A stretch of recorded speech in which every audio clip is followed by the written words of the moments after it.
Hello students, आज हम chart के माध्यम से पैसिव वॉइस बताना आपको बताएंगे। इससे आपको पैसिव वॉइस करने में आसानी मिलेगी। जैसे टेंस में हमने पहले टेंस का चार्ट बना दिया। जैसे 3 टेंस होते हैं, present tense, past tense, future tense. फिर इसके चार पार्ट होते हैं, present indefinite tense, present continuous tense, present perfect tense, present perfect continuous tense. इसी तरह past indefinite tense, past continuous tense, past perfect tense और पास्ट परफेक्ट कंटीन्यूअस। इसी तरह future indefinite tense, future continuous tense, future perfect tense और future perfect continuous tense. अब इसके माध्यम से कैसे हम बनाएंगे, देखो सबकी हमने हेल्पिंग वर्ब लिख दी है, सहायक क्रिया लिख दी है।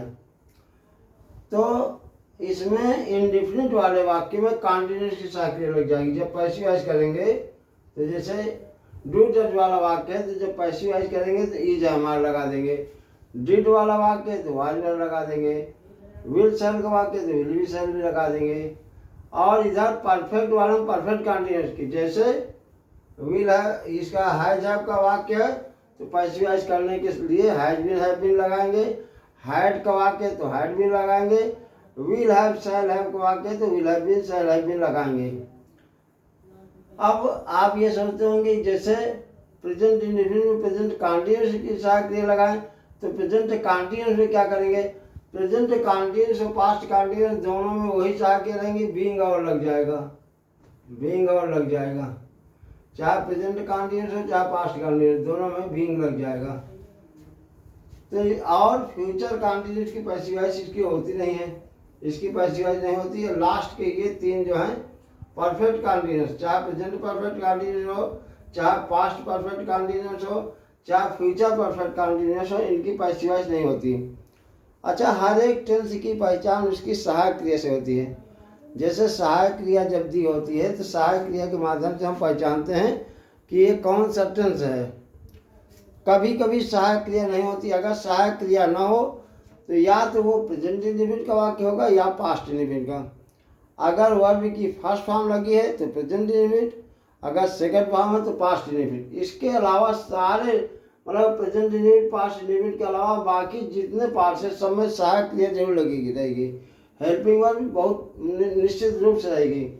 जैसे मान लो लिखा है आई सा ए बर्ड, तो सा सेकंड फॉर्म है, इसमें हेल्पिंग वर्ब नहीं है, तो इसकी पहचान जब सा सेकंड फॉर्म तो इसका मतलब पास्ट इंडेफिनिट का वाक्य है।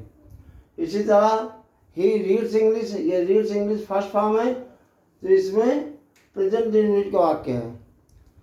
तो कहने का मतलब कि इंडेफिनिट के वाक्य में पैसिव वॉइस करते समय कंटीन्यूअस की सहायक क्रिया लगाते हैं। जैसे प्रेजेंट इंडेफिनिट का वाक्य है तो प्रेजेंट कंटीन्यूअस की सहायक क्रिया, पास्ट इंडेफिनिट का वाक्य है तो पास्ट कंटीन्यूअस की सहायक क्रिया, फ्यूचर इंडेफिनिट वाक्य है तो फ्यूचर कंटीन्यूअस की सहायक क्रिया। अगर प्रेजेंट कंटीन्यूअस का स्वयं वाक्य है तो इसमें प्रेजेंट यही सहायक क्रिया रहेगी, इज हमार, इसके साथ बीइंग और लग जाएगा। पास्ट कंटीन्यूअस का है तो वाज वर्ब के साथ बीइंग लग जाएगा। फ्यूचर कंटीन्यूअस की पैसिव वॉइस होती नहीं है। अब प्रेजेंट परफेक्ट जैसे हैज हैव लगा तो जब इसका पैसिव वॉइस करेंगे तो हैज बीन हैव बीन सहायक क्रिया लग जाएगी। पास्ट परफेक्ट वाले वाक्य में हैड वाला वाक्य है तो हैड बीन लग जाएगा। फ्यूचर परफेक्ट का है विल हैव शैल हैव वाला वाक्य है तो will have been shall have been लग जाएगा। अब फिर परफेक्ट कंटीन्यूअस किसी की पैसिव वॉइस नहीं होती, ना तो प्रेजेंट परफेक्ट कंटीन्यूअस की, ना पास्ट परफेक्ट कंटीन्यूअस की, ना फ्यूचर परफेक्ट कंटीन्यूअस की। अच्छा, एक चीज़ और देख लो, जैसे सब्जेक्ट आई होता है तो जब पैसिव वॉइस करते हैं तो आई का हो जाता है मी, वी का पैसिव वॉइस करने में अस, सी का हर, यू का यू, दे का देम, वी का अस। अगर नेम का ही लिखा सब्जेक्ट तो उसका पैसिव वॉइस करेंगे तो नेम का नेम ही रहेगा। और पैसिव वॉइस में हमेशा वर्ब की थर्ड फॉर्म ही लगेगी। और ये जो लिखे जाएंगे पैसिव वॉइस वाले फॉर्म, इसके पहले बाई जरूर लगेगा। अब इसको हम अगर कुछ उदाहरण द्वारा समझें तो आपके समझ में ज़्यादा आ जाएगा। जैसे उदाहरण देखते हैं, जैसे लिखा है ही रीड्स इंग्लिश।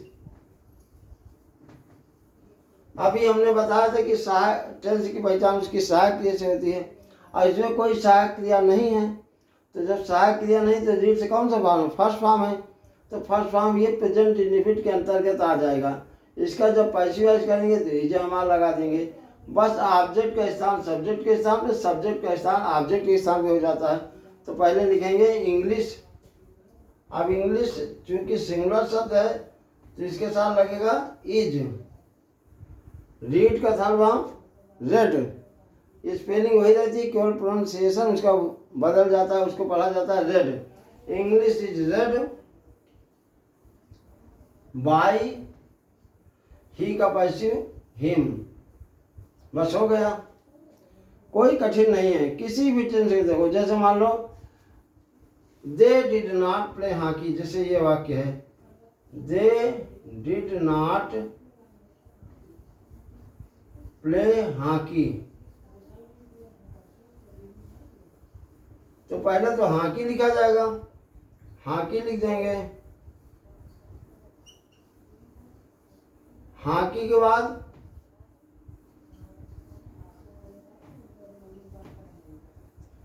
अब हॉकी के बाद इसको देखें कौन सा टेंस है।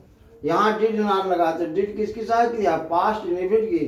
तो जब पैसिव वॉइस करेंगे तो क्या सहायक क्रिया लगाएंगे, पास्ट कंटीन्यूअस। हमने एरो लगा दिया है ना कि इंडेफिनिट के वाक्य में कंटीन्यूअस सहायक क्रिया लगेगी।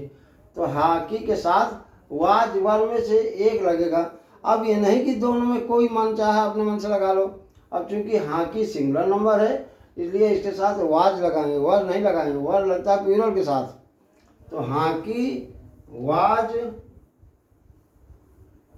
नॉट, फिर प्ले का थर्ड फॉर्म प्लेड, फिर लग जाएगा बाई। अब देखो दे का पैसिव क्या होता है, हमने लगा लिख दिया था, यहाँ चार्ट बना दिया था। दे का पैसिव हो जाता है them. Hockey was not played by them. आगे देखो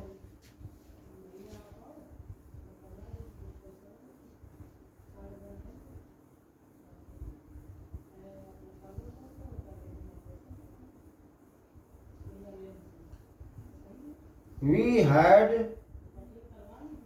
done our work।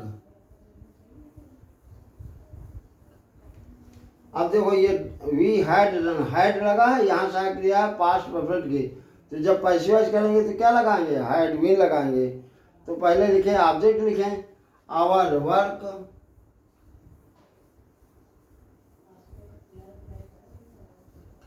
Our work के बाद had been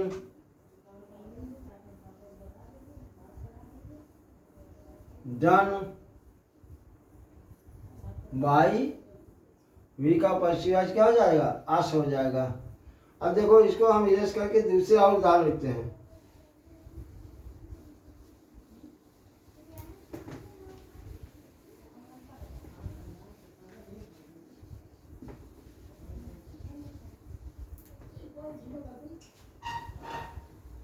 जैसे और उदाहरण लिखते हैं,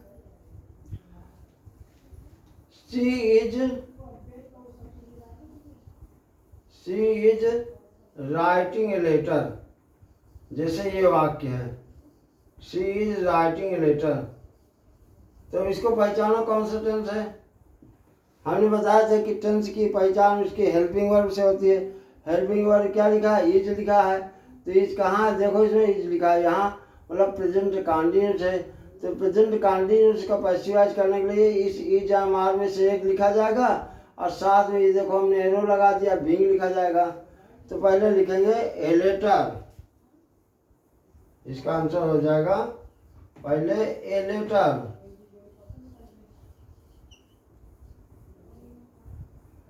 इज बीइंग, फिर राइट का सामना रिटर्न। ये ध्यान देना, ये नहीं कि राइटिंग लिखा तो राइटिंग लिख दो। पैसिव वॉइस में हमेशा थर्ड फॉर्म आता है।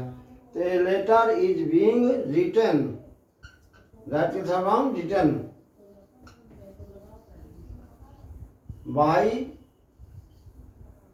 सी का हर। एक और देखिए, आई शैल सिंग a song, Singh a song. तो इसमें आई शैल सिंग ए सॉन्ग है, तो पहले क्या लिखेंगे, ये सांग लिखेंगे।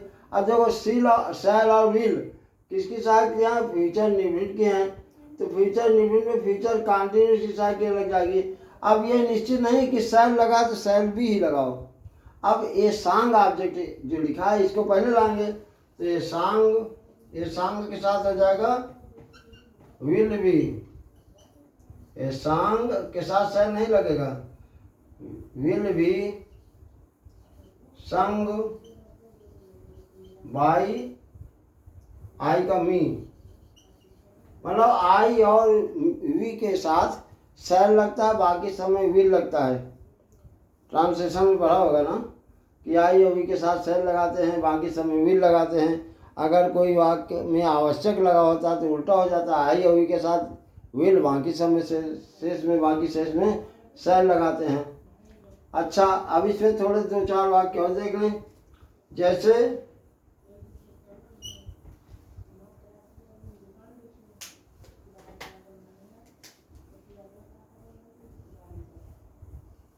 डू यू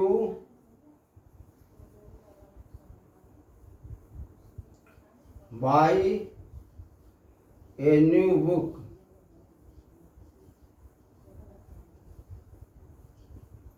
अब देखो जैसे डू डज पहले लगा है, ये तो आपका इंट्रोगेटिव वर्ड है, इंट्रोगेटिव सेंटेंस है। तो जब डू डज पहले लगा है तो हम भी डू डज वाले में क्या लगती है, साथ क्या लगती है, इजामार लग जाती है। तो इजामार जो लगाएंगे पहले ही लगा देंगे। अब ये किसके आधार पर देखेंगे, ए न्यू बुक के आधार पर, बुक के आधार पर लग जाएगा इज पहले लिखेंगे, इज ए न्यू बुक। फिर बाई का third form bought, by you का यू। एक और देख लीजिए,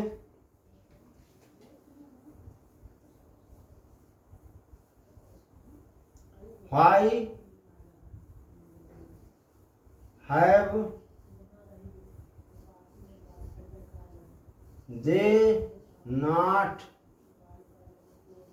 by the bags.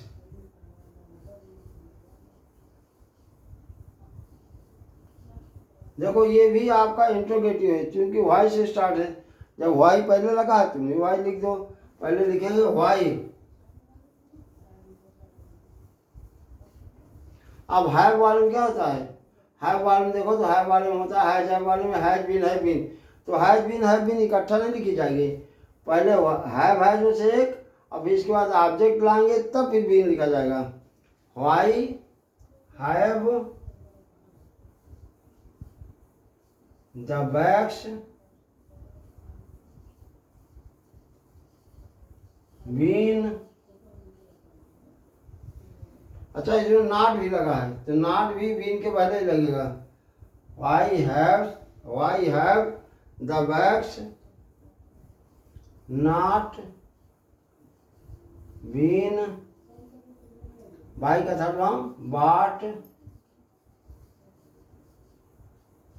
By the boys.